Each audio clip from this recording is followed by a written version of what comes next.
భారతదేశ ప్రధానిగా శ్రీ నరేంద్ర మోడీ గారు హ్యాట్రిక్ సాధించి చారిత్రాత్మకమైనటువంటి విజయంతో ఈరోజు 3.0 బడ్జెట్ ని పార్లమెంట్ లో ప్రవేశపెట్టడం జరిగింది. అందులో భాగంగా నిర్మలా సీతారామన్ గారు ఆర్థిక శాఖ మంత్రిగా 7వ బడ్జెట్ ని ప్రవేశపెడుతున్నారు. అందులో ప్రధానంగా ఆంధ్రప్రదేశ్ కి సంబంధించినటువంటి రాజధాని నిర్మాణానికి లైన్ క్లియర్ అయిపోయిందని చెప్పుకోవాలి. ఈరోజు అదనంగా అమరావతి రాజధాని నిర్మాణానికి 15,000 కోట్ల నిధులు కేటాయించడము, అదేవిధంగా పోలవరం ప్రాజెక్ట్ ని సకాలంలో పూర్తి చేస్తామని చెప్పి హామీ ఇవ్వడంతో పాటు ఈరోజు రాయలసీమ, ఉత్తరాంధ్ర, కోస్తా ప్రాంతానికి ప్రత్యేక నిధులు కూడా కేటాయించడం చాలా శుభపరిణామంగా భావిస్తున్నాము.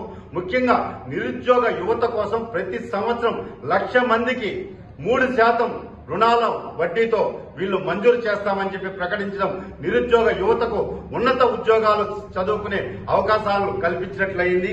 అదేవిధంగా విశాఖ చెన్నై కారిడార్ కు ప్రత్యేక నిధులు కేటాయించడంతో పారిశ్రామిక రంగంలో ఏపీ అగ్రగామిగా ఎటువంటి సందేహం లేదు.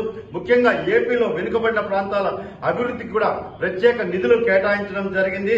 రైల్వేకి కానీ, రోడ్లకు కానీ, పోర్టులకు కానీ ఈరోజు మన ఆంధ్రప్రదేశ్ లో అన్ని మౌలిక సదుపాయాలు ఉన్నాయి కాబట్టి దానికి ప్రత్యేక నిధులు కేటాయిస్తామని చెప్పని కేంద్ర మంత్రి ప్రకటించడం చాలా శుభపరిణామం. ముఖ్యంగా ఈ రాష్ట్రంలో, దేశంలో ఎవరైతే చిరు వ్యాపారస్తులు, మధ్యతరగతి కుటుంబాలు ఉన్నారో వాళ్ళకి గతంలో ముద్రా లోన్స్ కింద 10 లక్షల రూపాయలు మంజూరు చేసేవారు. దానిని ఇప్పుడు 20 లక్షలకి పెంచడం అంటే నిజంగా ఆర్థికంగా వారందరినీ కూడా బలోపేతం చేసినట్లు అవుతుంది.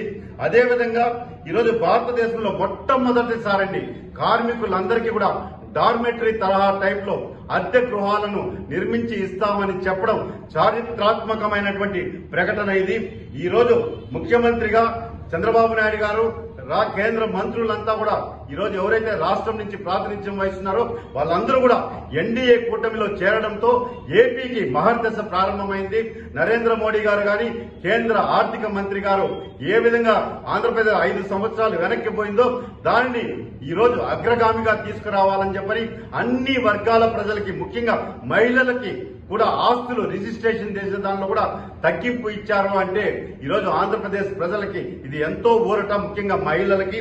అదేవిధంగా ఈరోజు కేంద్ర ప్రభుత్వం ఏపీ పునర్విభజన చట్టానికి కట్టుబడి పోలవరం ప్రాజెక్టుతో పాటు రాష్ట్ర రాజధాని అమరావతికి కూడా ప్రత్యేక నిధులు కేటాయించడంతో రాష్ట్రం అన్ని విధాలుగా విద్యాపరంగా, వైద్యపరంగా, పారిశ్రామిక రంగంలో అభివృద్ధి చెందుతుంది. నిరుద్యోగ యువతకు ఉద్యోగ అవకాశాలు వచ్చేదానికి, పెట్టుబడులు పెట్టేదానికి, పారిశ్రామిక రంగానికి కూడా ఈరోజు కేంద్ర ప్రభుత్వం చేయూతనిచ్చే విధంగా ఈరోజు కేంద్ర బడ్జెట్ లో సంపూర్ణ సహకారం అందించినందుకు శ్రీ నరేంద్ర మోడీ గారికి, అదేవిధంగా ఆర్థిక శాఖ మంత్రి శ్రీ నిర్మలా సీతారామన్ గారికి ఆంధ్రప్రదేశ్ ప్రజల తరపున మనస్ఫూర్తిగా కృతజ్ఞతలు, అభినందనలు తెలియజేసుకుంటున్నానండి.